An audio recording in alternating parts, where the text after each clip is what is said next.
I am Sudesh from ASN high school. आज का topic 8th class science chapter number 16 lights. हमने light के बारे में पढ़ा था। लाइट क्या है? लाइट एक सोर्स है जिससे किसी भी थिंग को विजिबल बनाती है। लाइट का सोर्स क्या है? मेनली होता है सनलाइट। आजकल आर्टिफिशियल भी जैसे ट्यूबलाइट जला लो, बल्ब जला लो, पर वो भी कहाँ से? इलेक्ट्रिसिटी से ही चलते हैं, राइट।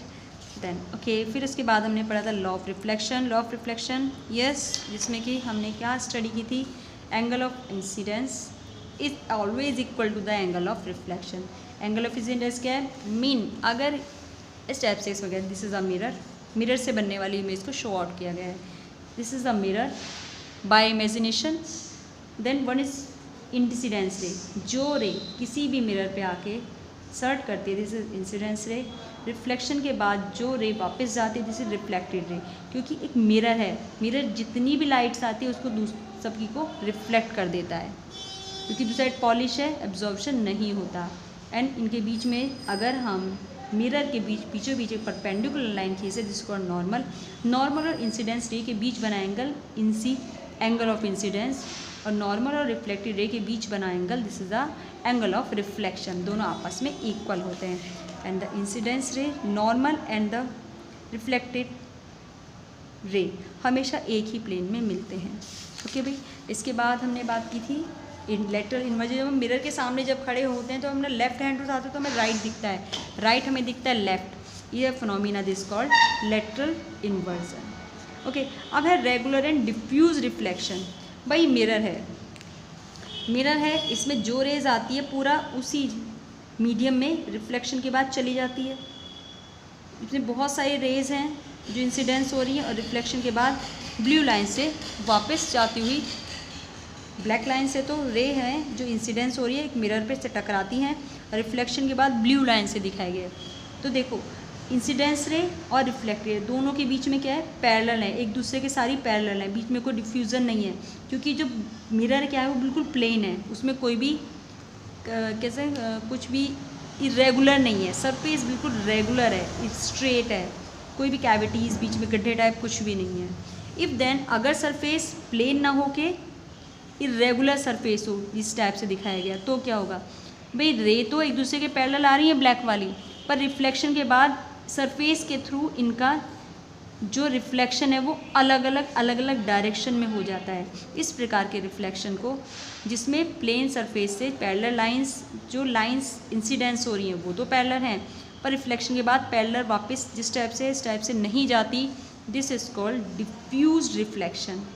और जिसमें इक्वल आती हैं, दैट्स इट, पैरेलल आ रही हैं और रिफ्लेक्शन और पैरेलल ही जाते, this is regular reflection. Okay बच्चों, अब है नेक्स्ट में है सनलाइट। वाइट और कलर्ड। अब पता है सनलाइट तो वाइट कलर की होती है, पर क्या कलरफुल है? Yes, made up of 7 colours. ये हमने किस में किया था? क्लास 7th में किया था ना। एक प्रिज्म से जब सन की सनलाइट को गुजारा जाता है, सनलाइट को, तो वो 7 कलर्स में डिवाइड हो जाती है। जैसे विबज्योर, याद है? VIBGYOR, विबज्योर की फॉर्म में कलेक्शन, जिसे हम कहते हैं इंद्रधनुष। दिस इज 7 कलर से बना होता है, सीक्वेंस होता है कलर्स का, विबज्योर। और इस प्रोसेस को आता है डिस्पर्सन कहा जाता है। दैट जब वाइट लाइट अपने अलग अलग कलर्स में टूट जाती, this is called dispersion. Okay, चलिए भाई, अब इसके बाद हम आइज़ के बारे में बात करेंगे। आइज़ क्या है, आइज़ के पार्ट्स क्या हैं और उनके यूजेस क्या है। फर्स्ट ऑफ ऑल हम देखा डायग्राम, हमें डायग्राम देखते हैं। इसका डायग्राम देखते हैं, मिडिल में देखिए, इसमें देखिए सबसे पहले बाहर का स्फेरिकल पार्ट वाइट कलर का, मिल्की से कलर का होता है, दिस इज़ द कॉर्निया, जो आइज़ को बाहरी चोट से बचाता है, और पूरे इसको स्फेरिकल शेप का होता है। उसके जस्ट अब अंदर बात करते हैं, दिस इज ऑल आइरिस, दोनों साइड से आइरिस है। आइरिस, हमारी आइस का जो कलर जो ब्लैक, ब्राउन, ब्लू होता है, वो एक्चुअली आइरिस का कलर होता है। ठीक है, आइरिस क्या होता है? पीछे वाले लेंस की साइज़ को मिनिमाइज या मैक्सिमाइज करती है। आइज एक ऐसा पार्ट है ना जो दूर की चीज़ों को भी और पास की चीज़ों दोनों को मेंटेन करके दिखाता है, स्पष्ट दिखाता है, क्लियर दिखाता है, due to the working of iris. Iris के पीछे जस्ट है लेंस। कौन सा लेंस होता है? This is a convex lens, क्योंकि ये जितनी भी लाइट आती है उसको डाइवर्स करता है, क्या करता है? यस, कलेक्ट करता है, यस। तो उसके बाद है इसके पीछे मसल्स है, पीछे टाइप है, दिस इज़ द रेटिना। किसी भी ऑब्जेक्ट का जो लेंस से जो इमेज बनती है देन कलेक्ट ऑन रेटिना, वो रेटिना पर जाकर मिलती है, उसकी इमेज रेटिना पर जाके बनती है। Yes, then pupil, pupil lens का वो पार्ट है जिसके साइज को आइरिस कंट्रोल करती है, इसे कहते हैं बीचे प्यूपिल। ओके, चलिए भाई, थिक एंड सेंटर। ओके, उसके बाद रेटिना, जहाँ पर रेटिना बना होता है बहुत सारी सेल से मिलकर, यहाँ से ऑप्टिक नर्व से मिलता है। ये क्या, रेटिना बहुत सारी सेल से मिलकर बना है, जिसमें दो टाइप की सेल्स होती है। First is cones, second is rods. Cones and rods. Cones क्या है, ब्राइट लाइट के लिए सेंसिटिव होती है, रॉड्स क्या होती है, डिम लाइट के लिए सेंसिटिव होती है। कोन्स सेंस कलर्स, कोन्स क्या, कलर का सेंस करते हैं। जंक्शन पर optic nerve retina, then no sense, जहाँ पर रेटिना और ऑप्टिक नर्व आपस में मिलते हैं वहाँ पर कोई भी सेल्स ऑर्गन सेल्स नहीं होती, इसको कहते हैं ब्लाइंड स्पॉट, यहाँ पर कोई भी इमेज नहीं बनती है। अच्छा, एक बात और भाई, हमें कोई चीज़ हमें दिखाई दी, फिर हम हट के दूसरी चीज़ को देखने लगते हैं, तो मीन क्या वो इमेज जो बनी रेटिना से तुरंत ख़त्म हो जाती है? नो, इवन देन 1/16 सेकेंड्स तक, 1 सेकेंड के 1/16 पार्ट तक हमारी आइज़ पे उसकी इमेज बनी रहती है, उसके बाद वो फ्लश हो जाती है। ओके, आपने मूविंग ऑब्जेक्ट को देखा है घूमते हुए? एक्चुअली ये घूमते नहीं है, क्या कहते हैं, हमारा क्या है, हम 1 सेकेंड में 16 जो पिक्चर्स को अलग अलग शो आउट कर सकते हैं। अगर हमें एक ही सेकेंड में 16 से ज़्यादा 24 पिक्चर्स दिखाई जाएँ तो वो चीज़ हमें मूविंग करती दिखाई दे। एक्चुअली मूव नहीं करती, सारी पिक्चर्स क्या हैं, मूवीज़ जो होती हैं छोटी छोटी पिक्चर्स में बनी होती हैं, पर उन्हें जब हम शो आउट करते हैं, हम जब शो आउट करते दिखाते हैं तो वो एक मूविंग ऑब्जेक्ट के रूप में दिखाई देती है। क्यों? क्योंकि उनकी जो दिखाने की, शो आउट करने की जो फ्रीक्वेंसी है वो 24 पिक्चर्स पर सेकेंड में दिखाई देती है। ओके, चलिए, हमारी आइज़ को प्रोटेक्ट करने की होती है आईलिड्स, पलकें जिसे कहते हैं, जो कि बाहरी जो डस्ट पार्टिकल से बचाती हैं। अच्छा, हमारी जो आइज़ है एक वंडरफुल इंस्ट्रूमेंट है। क्यों? क्योंकि क्लियर, हमें क्लियर दिखाई देता है, कोई दूर भी रखा है ऑब्जेक्ट या पास भी रखा है या फिर हमारी आइज़ से बहुत दूरी पर रखा है। ये क्या करते हैं, ये जो वंडरफुल जो करेक्टर है आइज़ का, ये एज के साथ साथ वेरी करता है, अलग अलग होता चला जाता है। पर नॉर्मल डिस्टेंस जहाँ तक हम किसी ऑब्जेक्ट को क्लियर देख सकते हैं, दिस इज़ कॉल्ड 25 सेंटीमीटर। कुछ ऐसे पर्सन हैं जिन्हें पास का तो दिखाई देता है पर दूर का नहीं दिखाई देता। बहुत see distant object so clearly on close can see them clearly, हाँ, दूसरी चीज़ नहीं दिखाई देती, इसे कहते हैं आइज़ की प्रॉब्लम होती है, जिसे हम कहते हैं मायोपिया।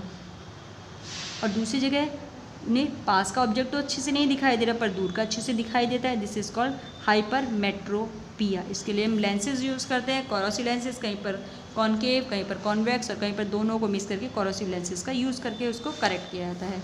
कुछ पर्सन ओल्ड एज होने के साथ साथ उनकी आइज़ फॉगी वाइट कलर की मिल्की सी आइज़ हो जाती हैं।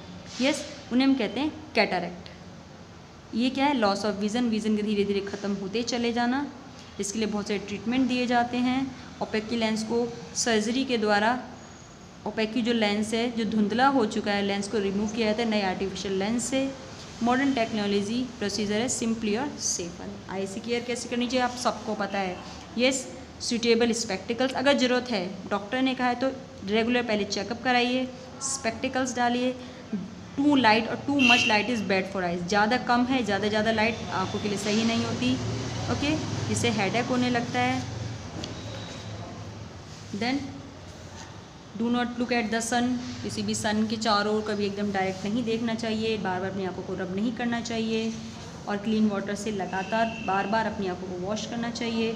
और कम से कम पढ़ने के लिए बुक का जो और आइज का डिस्टेंस कम से कम 25 सेंटीमीटर होना ही चाहिए। साथ साथ में जब डॉक्टर के पास जाते हैं तो आप विटामिन ए की कमी बताता है, क्योंकि आँखों की ट्रबल के लिए विटामिन ए अच्छा है, जिससे कि ट्रबल दूर की जा सकती है, इसलिए डॉक्टर आपको एडवाइस करता है। उसके सारे मटेरियल जैसे कि रेड कैरेट, ब्रोकली और ग्रीन वेजिटेबल्स में विटामिन ए ज़्यादा से ज़्यादा पाई जाती है, हमें लेनी चाहिए अगर हमारी आँखों में प्रॉब्लम होती है तो। चलिए, उसके बाद ऐसे लोग जो विजुअली चैलेंज कहते हैं, जिन्हें दिखाई नहीं देता, ऐसे पर्सन कैसे लिखते हैं, कैसे पढ़ते हैं, इसके लिए एक सिस्टम लाया गया था, ब्रेल सिस्टम, जो कि साइंटिस्ट कौन थे, लुइस ब्रेल के द्वारा लाया गया, क्योंकि वो भी एक विजुअली चैलेंज पर्सन थे जिन्हें दिखाई नहीं देता था। इसमें क्या होता है, पर्सन चीज़ों को पढ़ता है, देखता है बाय टचिंग और listening to voice more carefully, touch करता है और चीज़ों को सुनता है। ओके सेंस, उसमें क्या था बहुत ज़्यादा सेंस की पावर को डेवलप करता है। Okay Braille system visually channel person के लिए था। इसमें बहुत कॉमन लैंग्वेज है। 1932 में इसको अडॉप्ट किया गया था। इसमें मैथमेटिक्स साइंस के नोटेशंस होते हैं। देन यूज जैसे ब्रेल सिस्टम के द्वारा से हम इसको पढ़ सकते हैं।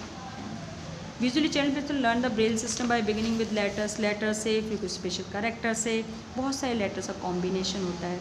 और वो मेथड डिपेंड करता है रिकॉग्नाइजेशन बाय टच करने पर, किसी वजह से टच करने पर आप कितने से रिकॉग्नाइज करते हो।